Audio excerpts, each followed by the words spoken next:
Assalamualaikum warahmatullahi wabarakatuh.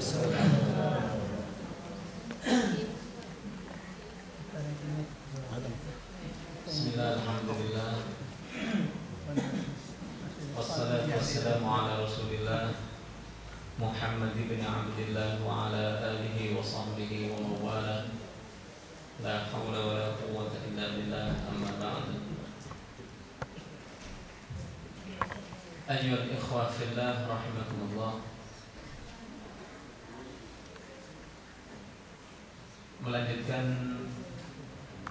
kajian kita membahas tentang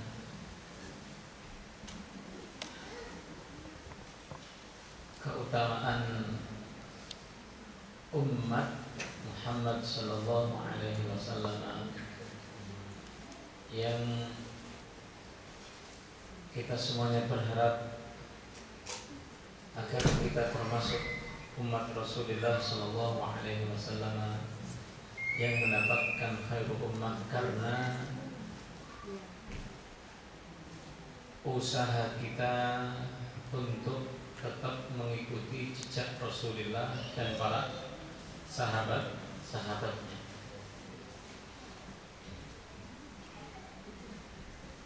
Jejak apakah yang telah dilakukan oleh Rasulullah Shallallahu Alaihi Wasallam bersama sahabat-sahabatnya sehingga kita wajib mengikuti jejak mereka? Allah Subhanahu Wa Taala menjelaskan dalam surah Ali Imran ayat 110. Allah Subhanahu wa taala menjelaskan kuntum khaira ummatin ukhrijat lin-nas ta'muruna bil ma'ruf wa tanhauna 'anil munkar wa tu'minuna billah. Inilah sebab keutamaan Rasulullah sallallahu alaihi wasallam bersama sahabat-sahabatnya yang harus kita ikuti jejak beliau, yaitu kalian mendapatkan kedudukan khairu ummah, sebaik-baik umat yang kokoh, umat yang bersatu tidak menyembah kecuali hanya kepada Allah Subhanahu wa taala secara ikhlas, tidak pamrih dalam beribadah untuk mendapatkan pujian orang lain, tidak pamrih dalam beribadah untuk mendapatkan keuntungan duniawi atau untuk terpenuhinya syahwat syaitaniyah, akan tetapi kalian menjadi umat yang terbaik adalah karena ta'muruna bil ma'ruf. Kalian orang-orang yang selalu menyuruh orang lain untuk berbuat baik.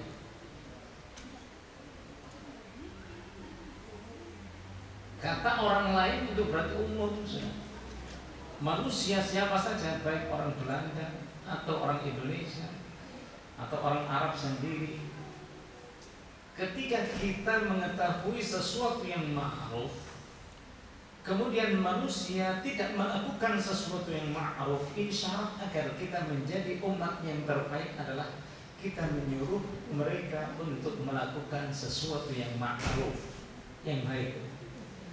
Dikatakan baik itu ma'ruf, yang artinya ma'ruf itu dari kata-kata uruf, yang dikenal. Ma'ruf itu yang diketahui. Diketahui apanya? Diketahui baik oleh Allah Subhanahu wa taala dan diketahui oleh orang-orang yang berilmu. Ini pun juga mengisyaratkan bahwa kita tidak akan mungkin bisa menyuruh orang lain untuk melakukan kebaikan jika kita tidak terlebih dahulu memiliki modal ilmu. Kita harus tahu terlebih dahulu bahwa ini adalah baik yang diridhoi oleh Allah Subhanahu wa taala. Karena kita tahu, maka kita mengajak orang lain untuk melakukan kebaikan sesuai dengan ilmu yang telah kita dapati. Kemudian yang kedua, agar kita menjadi orang yang terbaik di dunia maupun di akhirat.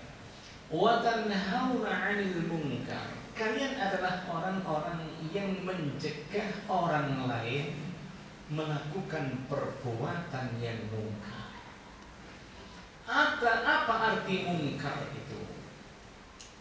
Kata-kata mungkar adalah sesuatu yang dibenci oleh Allah Subhanahu wa ta'ala. Dan tidak ada sesuatu yang dibenci oleh Allah kecuali sesuatu itu adalah haram hukumnya untuk dilakukan. Saya ulang lagi, bahwa tidak ada sesuatu yang dibenci oleh Allah kecuali sesuatu itu adalah haram hukumnya.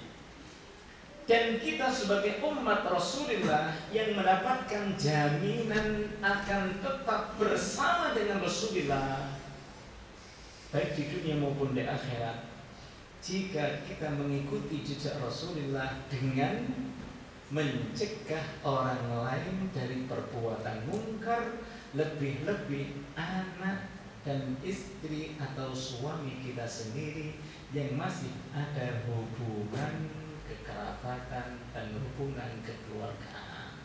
Sebagaimana firman Allah, ya ayyuhalladzina amanu qu anfusakum wa ahlikum naron. Wahai orang-orang yang beriman, jagalah diri kalian dan jagalah diri keluarga kalian dari api neraka. Caranya ya tadi dengan menyuruh untuk melakukan kebaikan setelah kita mengetahui kebaikan itu, dan kita melarang dan mencegah anak dan keluarga kita, orang-orang yang ada di sekitar kita pula untuk melakukan kemungkaran, karena kemungkaran itu adalah sesuatu yang haram yang dibenci oleh Allah Subhanahu wa ta'ala. Wa tu'minuna billah, yang ketiga, kalian adalah orang-orang yang beriman kepada Allah. Ini artinya Allah Subhanahu wa ta'ala menjelaskan bahwa syarat sahnya amar ma'ruf nahi mungkar kita kepada orang lain jika kita punya iman yang benar kepada Allah. Sebab banyak di sana orang yang menganjurkan kita untuk berbuat baik. Banyak orang di sana yang melarang kita melakukan kemungkaran, tapi dia tidak beriman kepada Allah, dia percuma. Dia tidak akan mendapatkan predikat sebaik-baik umat dari Allah Subhanahu wa ta'ala. Karena apa?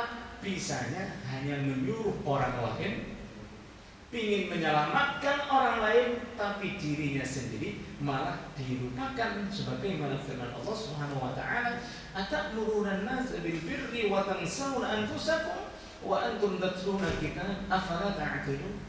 Apakah kalian menyuruh orang lain untuk berbuat kebaikan, sedangkan kalian sendiri melupakan diri kalian untuk berbuat kebaikan? Israel bisanya hanya menyuruh orang lain, sedangkan dia tidak mau melakukan kebaikan. Nah, bukan seperti itu. Jadi syaratnya tidak tanya-tanya, hanya 3. Kalau ini kita pegang, maka kita otomatis termasuk orang yang diselamatkan oleh Allah Subhanahu wa ta'ala dari golongan yang terpecah belah yang menyebabkan mereka semuanya masuk api neraka. Oleh karena itu kita harus satu. Caranya, prinsipnya, apakah ini ma'ruf? Kalau ma'ruf saya harus mengajaknya, ya. Kalau tidak tahu bertanya, ini ma'ruf atau tidak. Sebab ma'ruf itu sesuatu yang baik harus didasari dengan ilmu, tidak boleh didasari dengan apa? Nafsu atau pendapatnya sendiri. Ini menurut saya adalah buruk. Nggak boleh menurut itu. Harus dilihat ada dasarnya atau tidak. Ada dalilnya. Dalilnya itu dari Rasulullah dan Khulafaur Rasyidin, kan sudah itu pasti. Kalau Khulafaur Rasyidin mereka yang lebih tahu, karena mereka selalu berhubungan langsung menemani terus Rasulullah Sallallahu Alaihi Wasallam. Mereka yang dijamin oleh Rasulullah Sallallahu Alaihi Wasallam tidak akan keluar dari jalur yang benar. Mereka adalah orang-orang yang benar. Begitu pula halnya kita mau mencegah orang lain dari perbuatan mungkar, kita harus tahu ini mungkar atau tidak. Ini haram atau tidak? Kalau tidak haram, nah ini prinsip-prinsip Islam tadi ya, prinsip yang saya sampaikan. Kalau tidak haram, jangan sekali-kali kita melarangnya. Ya? Dan kita harus benar-benar beriman kepada Allah Subhanahu Wa Taala. Dalam sebuah hadis, Rasulullah Sallallahu Alaihi Wasallam pernah bersabda yang diriwayatkan oleh Abi Sa'id Al-Khudri radhiyallahu anhu yang menjelaskan tentang pentingnya kita menegakkan amar ma'ruf nahi munkar dan tidak menyakiti orang lain. Rasulullah sallallahu alaihi wasallam bersabda, "Iyyakum wal julus fit turuqat." Hindarilah oleh kalian, kata Rasulullah SAW, kalian wahai orang-orang yang beriman, hindarilah oleh kalian duduk-duduk di pinggir-pinggir jalan atau duduk-duduk di jalanan. Faqalu, kemudian para sahabat-sahabat yang duduk-duduk suka ngobrol-ngobrol. Kalau di Jawa sama ngopi, ambek buah cangkruan yang sebelasnya. Kalau di sini mungkin nggak ada mungkin ya. Ada tidak? Ada. Hindarilah oleh kalian duduk-duduk di pinggir jalan, ganggu orang lain. Kemudian para sahabat-sahabat bertanya, ya Rasulullah, malana min majalisina butuh, ya Rasulullah, kami nggak ngapa-ngapain, duduk-duduk di sini. Natahaddatsu fiha, kami hanya ngobrol-ngobrol, kan? Kami cangkruan, ngobrol-ngobrol, cerita-cerita orang gitu, gitu kan? Faqala Rasulullah sallallahu alaihi wasallam. Kemudian Rasulullah sallallahu alaihi wasallam bersabda, "Fa idza abaitum illa al-majlis," jika kalian menolak untuk meninggalkan majelis duduk-duduk di jalanan yang otomatis mengganggu orang lain menjadi malu, tersimpu, sungkan, merasa nggak enak ya kan? Kalau kalian tidak bisa meninggalkan, maka berikanlah jalan itu haknya. Artinya berikanlah hak jalan. Kalau kalian bersikeras tetap mempertahankan majelis kalian di situ. Kemudian para sahabat bertanya, wa ma haqqut thariq ya Rasulullah? Apa haknya jalan itu ya Rasulullah? Kemudian dijelaskan oleh Rasulullah sallallahu alaihi wasallam, qala ghaddul basar, tutuplah pandangan mata. Artinya kalau kamu tetap duduk